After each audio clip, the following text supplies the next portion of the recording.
Bonjour et merci de regarder cette nouvelle chronique du vivant. Nous voici dans cette période mystérieuse et intense de l'année, celle de la Toussaint, de Samhain ou d'Halloween. C'est le moment où, dans la nature, la lumière a clairement baissé, les brumes s'attardent souvent sur les vallées et la terre nous invite doucement mais clairement à plonger dans l'obscurité. Partout, la nature a ralenti. Les feuilles se détachent, le vent les emporte, les insectes se réfugient dans les maisons. Les oiseaux sédentaires se rapprochent un peu de nos foyers, les migrateurs sont déjà loin et la forêt, eh bien, elle devient un autre lieu. Les arbres ont laissé leurs souvenirs estivaux sous la forme de feuilles colorées qui jonchent le sol. Cette période, traditionnellement, c'est celle des morts. Mais quand on regarde bien, elle parle surtout de la vie, mais d'une autre forme de vie que celle du printemps. C'est le moment un peu secret où le vivant se retire dans ses racines pour alimenter une braise qui sommeille dans la terre, comme pour préparer la suite. Nos plus lointains ancêtres avaient déjà perçu ce moment de passage. Ils l'ont appelé Samhain, Toussaint, Halloween, et ils voyaient la frontière entre le monde des vivants et celui des esprits. Beaucoup d'entre nous pensent donc qu'à cette période, il s'agit surtout de rendre hommage aux morts, aux ancêtres. Ce qui est plutôt juste sur un certain plan, mais si la période nous invite à vénérer les ancêtres, c'est surtout pour écouter ce qu'ils viennent éveiller en nous. Et oui, les racines d'un arbre ne demandent pas qu'on les honore particulièrement. Elles veulent que l'arbre grandisse. Elles veulent que le tronc monte, que les branches se déploient, que la sève circule pour se frayer un chemin jusqu'à la lumière. Et c'est là l'enseignement des fêtes de Samhain ou de la Toussaint.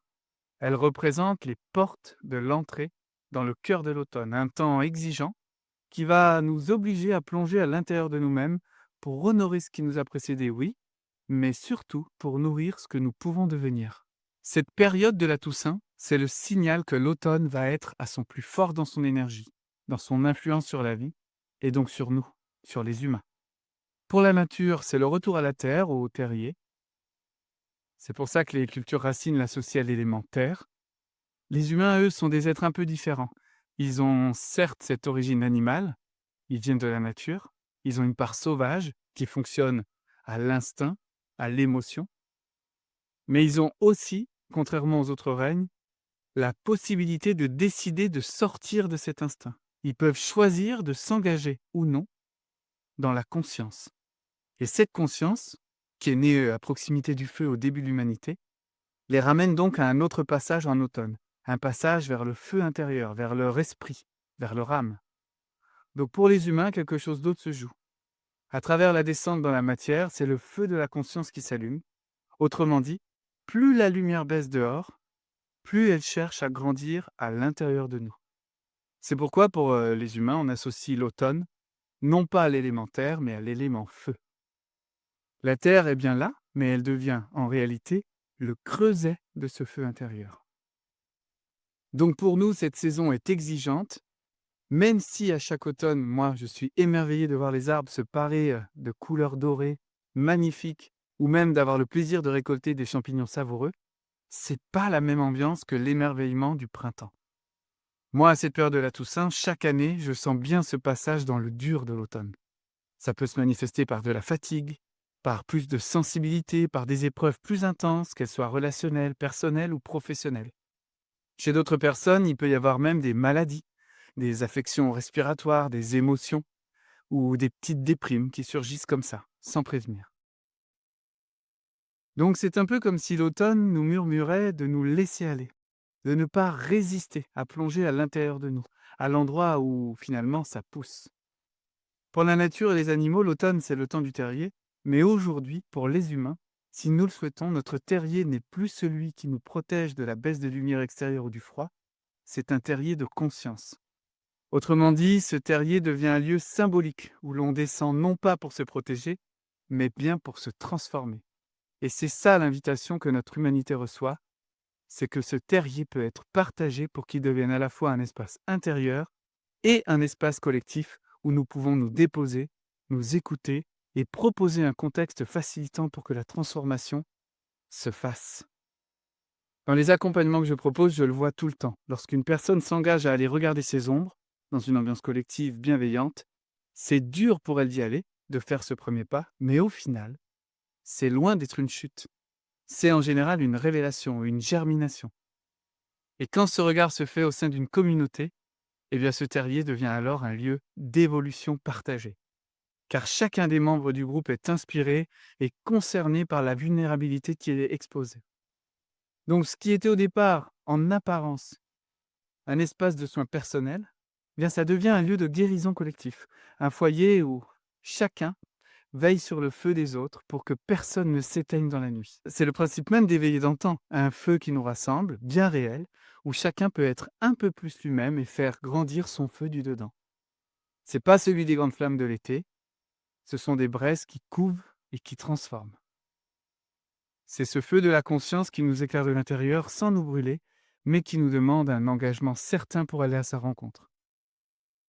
Et c'est ce feu-là, finalement, qu'on entretient souvent sans le savoir quand on veut vivre des expériences seules, quand on médite, quand on marche seul dans la forêt ou quand on écoute profondément une parole vraie. Ce feu, c'est le feu de la présence et de notre connexion à l'univers. Pour moi, c'est ça, l'invitation de la période de Toussaint. Descendre dans nos racines pour rallumer ce feu vivant, celui qui nous relie à la fois à la terre et au ciel, à ce que nous sommes au plus profond de nous et à ce que notre âme aspire à être. Alors si ces quelques mots résonnent pour toi, si tu sens toi aussi qu'en ce cœur d'automne, quelque chose cherche à grandir en toi, quelque chose te challenge, te rend inconfortable, te pousse dans des retranchements, eh bien je t'invite à découvrir la lettre des échos du vivant de ce mois-ci, qui est dédiée à l'entrée dans ce cœur de l'automne. Ouvrir la porte intérieure de la fête des morts à la lumière de nos ombres. C'est une vidéo qui propose une traversée dense, profonde. Je me suis un peu laissé aller, sans compter, dans cette lettre, car il y a plus de 40 minutes de voyage où j'explore ce passage. 40 minutes, c'est parce qu'il y avait trop de trésors à laisser de côté. Des traditions, des symboles, des rituels, mais aussi cette exploration du feu intérieur qu'on partage rarement à un niveau de profondeur suffisant, à mon sens. Dans cette lettre, tu découvriras donc la sagesse et les origines des différentes traditions. Halloween, la Toussaint, Samhain, le temps des veillées et bien d'autres encore au-delà de l'Europe. J'y explique aussi un peu plus la porte du nord-ouest, une direction, une énergie, une armoirie du Heichids qui correspond à cette période. Comment elle peut être reliée à la pratique du miroitement que je décris aussi plus en détail. Et vous y découvrirez aussi l'archétype du dragon.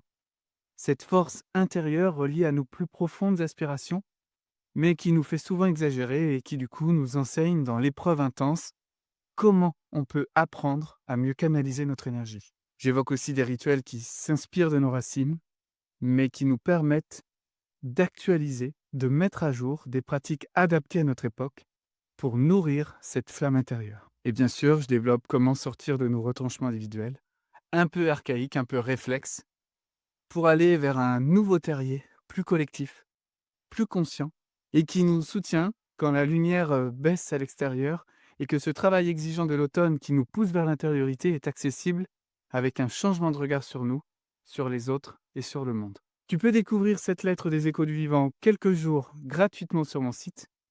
Et si tu veux continuer à rejoindre toutes celles et tous ceux qui souhaitent marcher avec nous, mois après mois, au rythme du vivant, eh bien tu peux t'abonner pour l'année.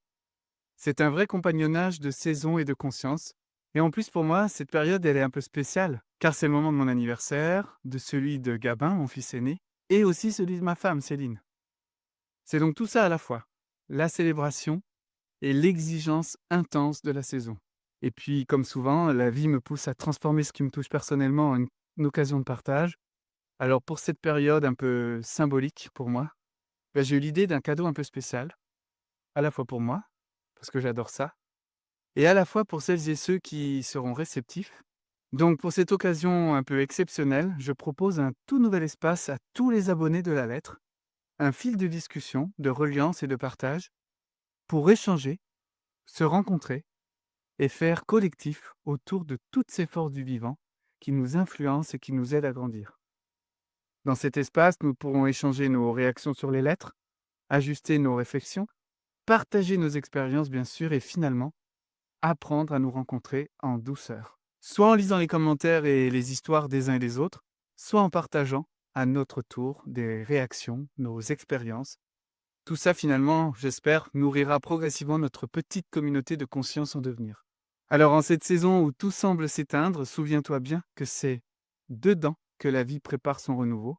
Sous la terre, sous la peau, sous les histoires, il y a cette braise qui veille et qui n'attend que ce souffle collectif bienveillant pour s'embraser à nouveau.